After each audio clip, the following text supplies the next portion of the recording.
My name's Hayley and I work for Wins Group as a research and development manager and creative director. And Wins Group is a performance textile maker, and we do cut and sew at our factories in Africa.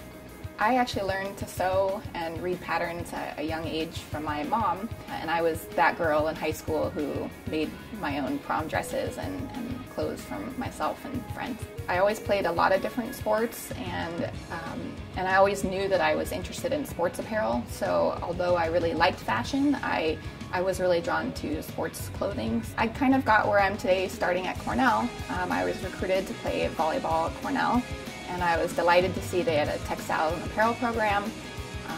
And after I graduated, I moved back to California, and I found this company who gave me a chance to move to China. And in China, I actually worked in our sample room.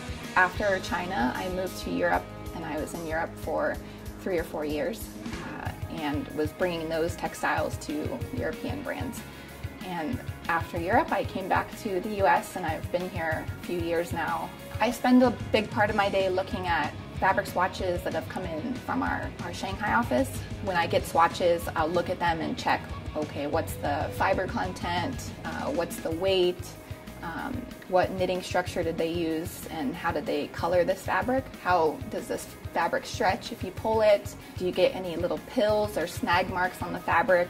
I also spend a lot of time looking at patterns. Since it's athletic wear, the fit is really important, so a pattern maker has a big job in our company. There's also fun stuff we have at the office, like we have a compression sensor where we can get readings on how tight it's pressing against your skin. And then we use equations to figure out how much it should be pressing on your skin.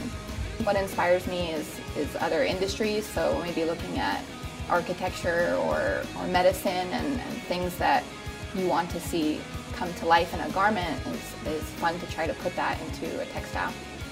There's a lot of chemistry involved in textiles. We also in the future are trying not to use so many chemicals and dye stuff, potentially finding ways to use less water in our textile developments. So textile innovation is a really big part of the future.